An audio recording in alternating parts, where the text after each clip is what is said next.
All right, welcome back to another video, everyone. Super excited. I'm in the van. As you can see, the winter season has officially finished and I am driving down back home to my home in Greece, Vasiliki. So, as you can see, no Martin with me. I'm flying solo and today I'm going to be vlogging my journey down to Greece, and I'm going to be doing a Q&A at the same time, so answering all your guys' questions. You've been asking loads of good ones on Patreon, on my YouTube and on Instagram, so as I'm driving I'm going to go through some of my most commonly asked questions and all of your specific questions. But yeah, I'm running a little bit late, so let's get on the road and head to the Channel Tunnel here in the UK to get over to France.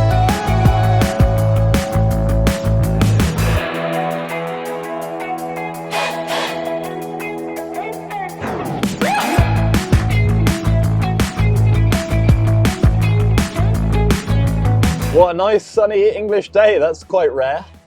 But yeah, so the plan is, the route I'm taking is today I'm driving from the New Forest, my parents' house, to the Channel Tunnel, then cross the train under the water, through into France, then Belgium, Netherlands and into Germany. And tonight the plan is to arrive in Bonn. That's where my girlfriend Julia's family is from, so we're going to be visiting them for 2 days. Julia's already there. And then from there, we're going down to Munich. We're going to stop in at the Boards and Moor office so that I can say hi to the guys and do some planning. And maybe I'll send some questions for you guys. And then from there, I'll head down to Ancona in Italy and take the ferry across to Greece into Igoumenitsa, and then it's just a quick 2.5 hours drive down to Vasiliki. So that's the plan. It's a lot of driving, but I've done it quite a few times now, so it's no problem. And we got quite a few stops along the way to break it up. So yeah, looking forward to it. The first thing I should do is dive into your guys' questions about Greece, because as soon as I put up questions about driving home to Greece, everyone was very confused because I am English. But a couple of summers ago, myself and my family, we purchased a bit of land in Vasiliki. So actually now I'm living there. I have visas to live there, and I'm actually changing my visa this summer. I won't go into all of that, it's very boring. So yeah, it is becoming home. At the moment, we are still living in the van on the land, but we have some containers, and maybe in a future video I'll show you around that. But yeah, so Vas is becoming home. There's a few reasons for that. It's because, firstly, it's Greece. I love Greece. The food, the culture, the people, everything about Greece is epic. When you live in the UK, the wind can be kind of very on and off. It can be epic, don't get me wrong, but it can be really inconsistent. So to train freestyle, you really need to be putting the hours in. So Vas is a great place kind of from April all the way through to October that you can score conditions, and even in the winter time you get these storms that come through relatively frequently that you can pick up wind. So there's great sailing to be had in Greece, and it just means I can be on the water more. And yeah, it's kind of, ever since I left school, I've been living or working there in and out as an instructor. So it's kind of become more like home than anywhere else in the world now. I feel really connected to the people and the place there, so I love it a lot. So yeah, that's why Greece is becoming home. There was another question from someone asking, how long will you be staying? This summer I will be there, living there until October time, when it's time to go to Brazil. But I'm going to be in and out a lot, like going to the Defi Wind, for example, going to some other events, going on some other windsurf trips.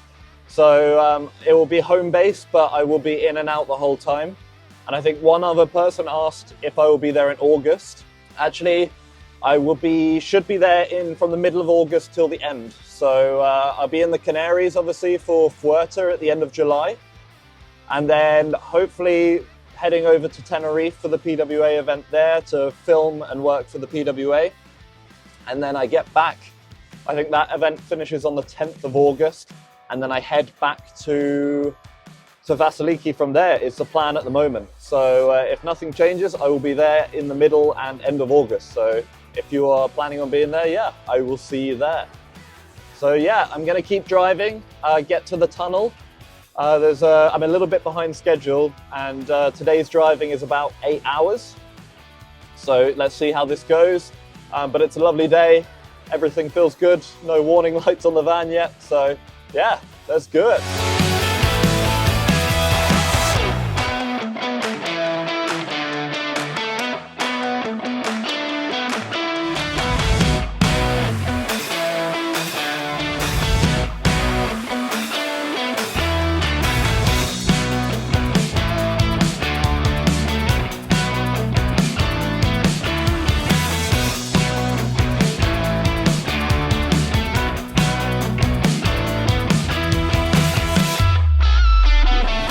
Okay, we are under the English Channel right now, racing between England and France in the train under the water. Super cool thing to do. I thought we'd continue with the Q&A. So a lot of the questions I got asked were like top 3 this, top 3 that. So I thought I'd bunch them all together in this little section. The first one was, what are your top 3 windsurf spots in the world? This is a pretty good question. There's so many to choose from. But I think third, I'm going to have to go Mai Hoa, Vietnam, where I just was for the last few months in Vietnam. You would have seen in all the previous videos. For the fact that you have flatwater lagoon, kind of stunt ramps, let's call them, little freestyle waves, and then proper waves, all in the space of 200-300 meters. Like, that's crazy that it's all so bunched together, and it's so good. Windy every day, board shorts, t-shirt. That's a pretty comfortable third. Second is a bit rogue, but it's Vasiliki, my home. Reason being is probably wouldn't make my top 10 freestyle conditions, but because of the people that I sail with there, it makes it so much more fun. So I really enjoy sailing there.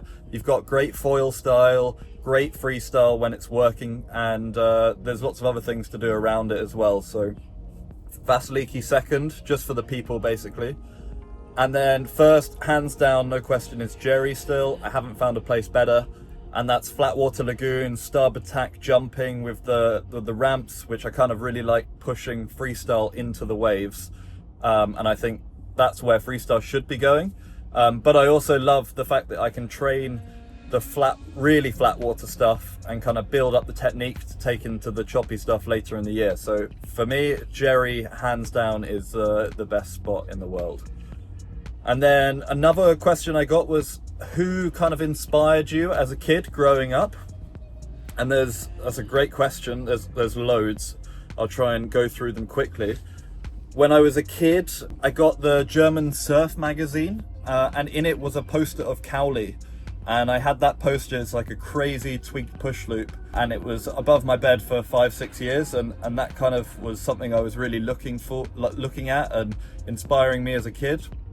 I was obviously reading all the magazines, and that was at the time he was doing really, really well on tour. That was kind of, I guess, around 2007 or 8. And then as I started realizing that I preferred to be a freestyler or move towards the freestyle discipline, I obviously started looking at people that I could relate to a bit more. And that was a lot of the British freestylers. So at that time it was Andy Chambers, Max Rowe. These guys were in Vass as well, and I was going on holiday as a kid there. So I would see Max do these crazy no-handed flackers, and that's a huge inspiration as to why I do no-handed flackers, and why I fell in love with that move is because I watched it so much as a kid. And it's one of those things I really that was a huge milestone I wanted to tick. So Max, and then as I kind of progressed, also Nick Hibdage. Like, I grew up in the UK, obviously, and Nick was windsurfing at my local beach. Obviously went to go and train in Bonaire because I think his parents had a house there. But his style is unreal, and I really enjoyed watching him. And it's cool seeing someone from your local beach kind of making it on the tour, and he did really well on the tour. So yeah, cool idol to have, and I was lucky in that sense that he lived literally 10 minutes away from where I live in the UK. And then as I started going on trips, the guys I worked with at Club Vass were and the guys who were on the tour who I worked with were my inspirations there. So I did my first ever trip to Cape Town was with Jamie Howard, and that just like opened my eyes to the world of professional windsurfing. That was kind of the last year that at the lake in Cape Town all the pros would go and train, and I was just some kook. I think I was learning to flacker and switch kono maybe. Not that people learning to flacker and switch kono were kooks at all, but I was a young 18-year-old like, oh my god, yeah, this is amazing. And that kind of really opened my eyes and inspired me. And Jamie rips as well, so it's so cool to kind of watch him really closely, live with him and learn from him. And then other guys on tour we had at Club Vass was like Claire Elliott, and these guys, Ollie Townsend, they were kind of, Sam Green, good friend of mine, were getting wildcards onto the PWA. So they were kind of, that was like my motivation, that they were inspiring me to try and make that step as well. So that was kind of who was motivating me. I was obviously watching everyone else, but because it was more relatable being British, I was kind of following that, and I think that's probably, you guys all have that in the same sort of sense. And then another question that someone asked me, which kind of segues really nicely, is who are my top 3 windsurfers at the moment on tour? So I'll obviously stick to the freestyle discipline, and for me it's pretty easy. It's Lennart, Bowles and Yentl. Lennart for his professionalism, the way he trains, how good he is, obviously crazy talented and super humble guy at the same time. Really look up to him. Bowles for his creativity is just wild. Like, I love sailing with Bowles. He's my favorite person to sail with, I think. This year in Brazil was epic. So much motivation, and he just hypes you up on the water no matter what. Like, everything you see on social media is exactly how the guy is in person, so gotta put Bowles in my top 3. And then I love the fact that Yentl, obviously mentally talented, mental Yentl, but he, like the name suggests, mental Yentl, he is not scared of anything. Like, he'll throw himself into every sort of rotation on a foil, tow-in, normal windsurfing obviously.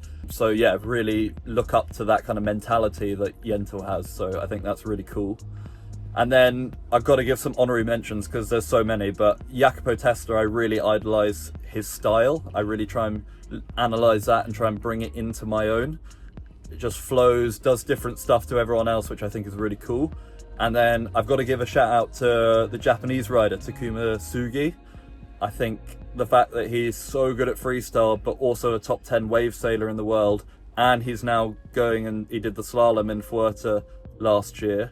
I think he'll probably do it again this year. I think that's so cool, the fact that he can do all 3. So they're my kind of top guys.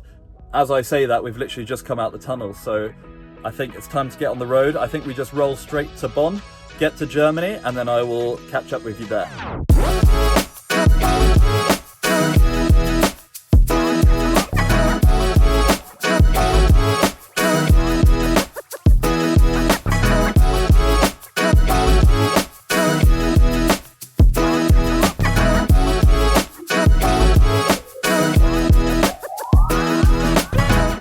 Okay, 11 hours later, I made it.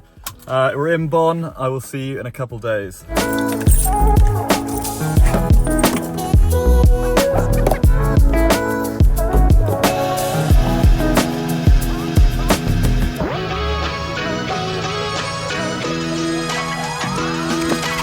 Back on the road, as you can see, I've picked up a little passenger princess here. Whoop whoop. And yeah, we've just filled up. Big shout out to the big orange buffoon in America for the exaggerated fuel prices right now. And let's hit the motorway and get back to the Q&A. Let's go.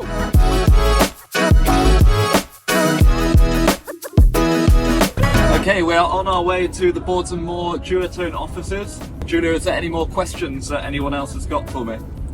Yes. George, do you like any other sports than windsurfing? Yes, I do. I like loads of sports other than windsurfing. Recently I got super addicted to mountain biking. So I've got an e-mountain bike down in Vasiliki, and we've got some amazing trails there. So I've got really hooked on that and looking forward to building some trails hopefully this year. What other stuff? I love surfing. Don't get to do enough of it, but normal paddle surfing. I really enjoy that. And yeah, I like watching a lot of sport as well. So I watch a lot of rugby. We got the Six Nations on at the moment. Unfortunately, England are flopping hard. But love watching rugby and Formula One. And actually this morning, the Formula One first race of the season just happened. So we've already watched that this morning. So yeah, those are the sports I'm kind of into. I'd love to learn how to pump foil this year. we've got some gear, so maybe that's the goal for this summer, and maybe some free diving as well. So yeah, they're the sports I'm into. Any others? What moves should I learn after landing a Vulcan? Ooh, after landing the Vulcan. So if you aren't already forward looping, definitely forward loop.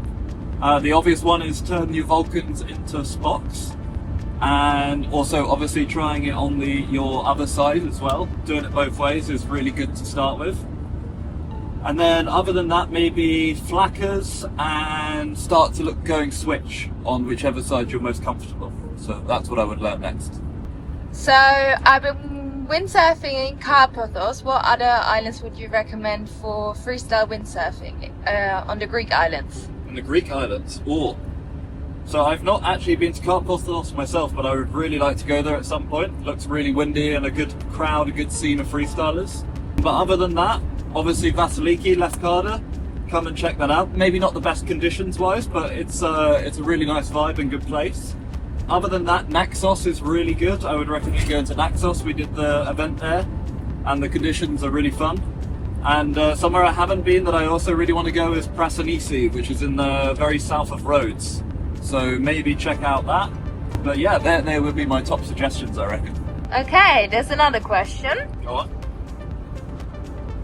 Thanks, George, for all your Vietnam videos. Were there also normal surf spots other than windsurf spots? Yes, there was. Really good question, actually. We didn't include it in the spot guide video because we hadn't checked it out by the time we recorded it. But there is a good surf spot called, it's the surf place that we rented the boards from. I think it was called D-Surf. Yeah. And it's in this bay just north of where my her is, like 20-30 minutes drive. Actually in the same spot as the secret spot where we went to the lagoon in that video. Just to the north of this bay, the wave is protected by a headland, so there's no wind on the wave, and it kind of wraps in. It's a really fun longboarding wave. Wasn't super crazy, but really fun, and definitely a good thing to do when the wind's a little bit lighter, or something in the morning if you want something a bit different if the tide's a bit low. So yeah, there's definitely surfing in that spot in Vietnam, so that's another really good reason to go and check it out. Has it all? Yeah, it does have it all. Okay, last one before we hit the traffic here. Yeah. What is your favorite board, George? Favorite board? Ooh. I think at the moment it's probably the 86 litre skate, which is quite a weird thing to say considering I'm sat at 92, 93 kilos. But it's super nice and compact and really good for the double moves like the flackers and the ponchers and stuff. And when the wind's really strong, I really love using this board. Also for jumping, it's really fun. And then other than that, the 103 Stingray for foil style I'm using a lot. I love that board. And yeah, the 91 skate is also great for the lighter wind days when it's kind of 4-8 weather. I'm using that mostly. So yeah, but 86 is my favorite at the moment. So yeah, I think let's wrap it up. Now we've hit in this traffic here. Looks a bit horrible. And we'll get down to Dachau, and next stop we'll see you in the Boards and More office.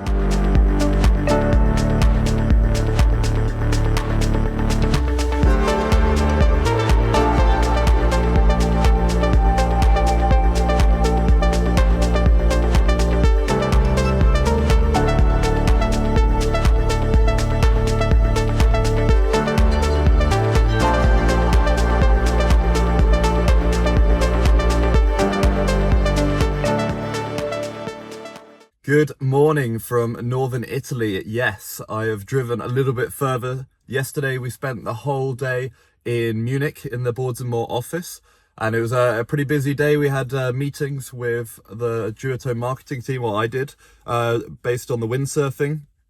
Really exciting conversations about what content we're going to bring you guys this summer, as well as stuff for the future as well.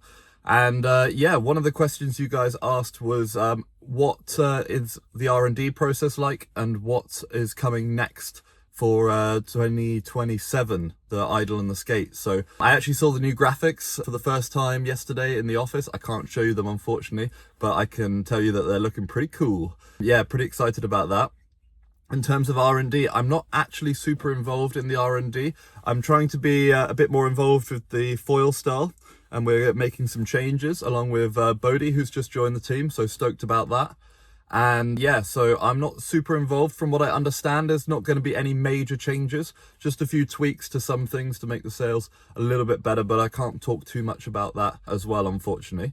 But yeah, so that was really good productive talks. And then Julia was packing all her wing bags, there were so many of them, to go to the Union Islands. I dropped her off late last night at the hotel, and then I kept driving. So apologies for not filming too much of that, because we were a bit behind schedule, and I need to get to Ancona today for the ferry, which leaves to get to Greece. So really excited. And yeah, it's what is it, 7:30 in the morning right now. I've still got 6.5 hours to drive to get there for 3:30, so I'm going to crack on. And yeah, I will see you at the ferry port.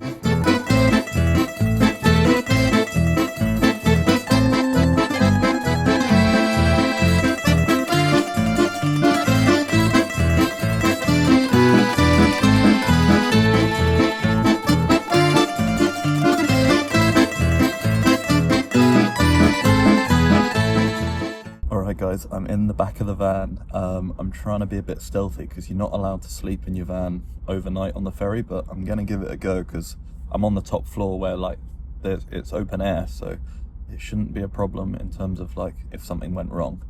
And it's much more comfy sleeping in here than in a chair on a ferry. So yeah, I'll crack on with the Q&A. A really good question is, a lot of people get hit with these plateaus in windsurfing. How, as a professional windsurfer, do I kind of deal with these plateaus?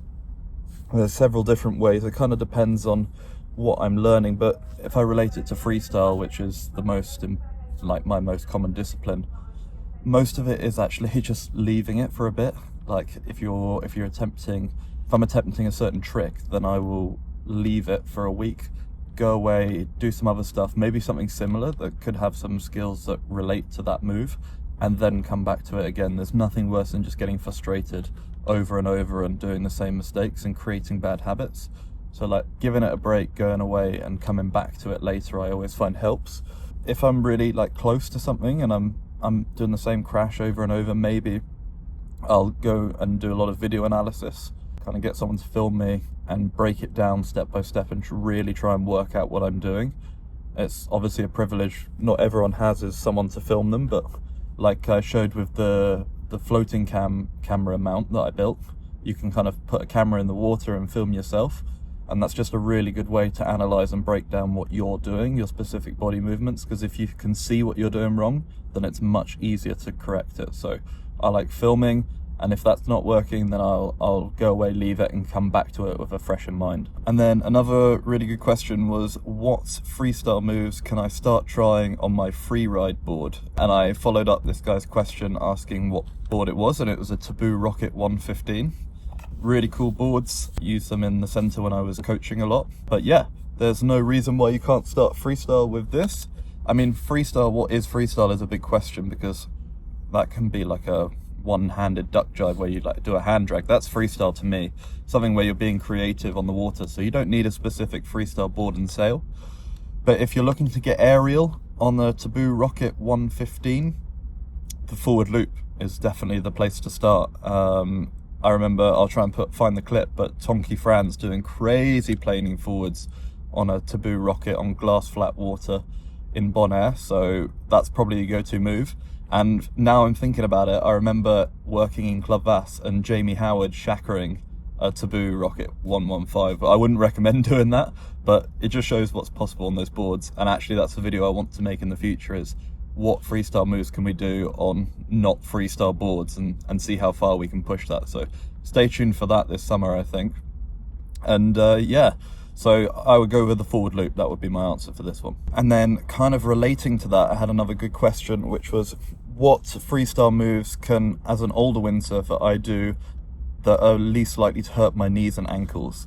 If you're just starting out, then the Vulcans and the Spocks, where you're kind of jumping backwards, you're never going to catch a rail and go forwards into the gear. You're always going to be pushed backwards, which is a lot better. It's a much easier and more forgiving crash to have. But as long as you have your foot straps set up correctly, then I think that's the most important thing for not hurting yourself knees and feet wise in freestyle. If you can set your foot straps up well, I'll leave the link up here because I've already done a video about that on how to set them up properly. That will really reduce the amount of injuries that you have. It really does come down to that. So yeah, I would set your foot straps up properly, and then the world is your oyster in terms of freestyle. Just remember, narrow foot straps and then make them really tall so you can rotate your foot in them the whole time. All right, and then I will do one more question before I bunker down because I can hear people kind of walking around outside. And that is, what exercises do you do off the water to improve your windsurfing? That's a really good question. Actually, not a huge amount, to be honest. It's something I want to change. I want to get better at this. I do a lot of other sports like mountain biking or paddle boarding or something like this to really try and improve my fitness, but that's kind of, I do that for fun, less so for increased performance. So yeah, something I need to improve on. Actually, it's something that's on my to-do list, is to reach out to Sasha Langer, the windsurf fitness guy. I think he does really good work with a lot of the athletes, and I'm quite intrigued about that. So if you are watching, Sasha, I'll try and slide into your DMs pretty soon. But yeah, I think there's a few different programs you can do out there. My problem is I don't really know what's best to do for windsurfing, and because I'm traveling around so much, it's really hard to fit in like a structure or like a training regime to go around it, because I'm here, there and everywhere at events and traveling and don't have equipment and stuff like this.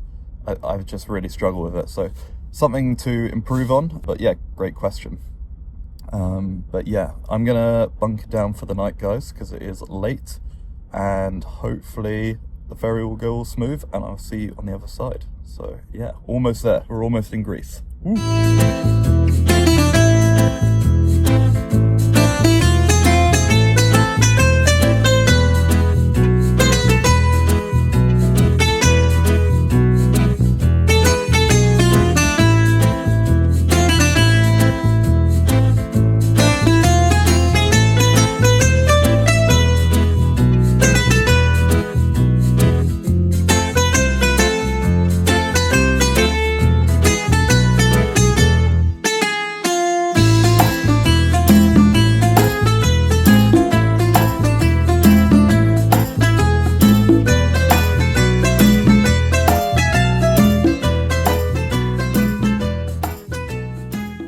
Alright guys, as you can see, I've made it. I'm in Vasiliki, and yeah, this video is getting on a bit now, so I'll leave you with one last question before hopefully some windsurf action from this afternoon, because there is a good forecast.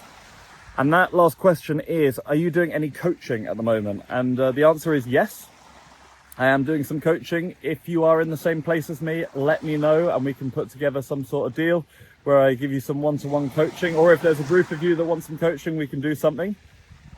I'm thinking about doing some clinics in 2027, so not this summer, but next summer.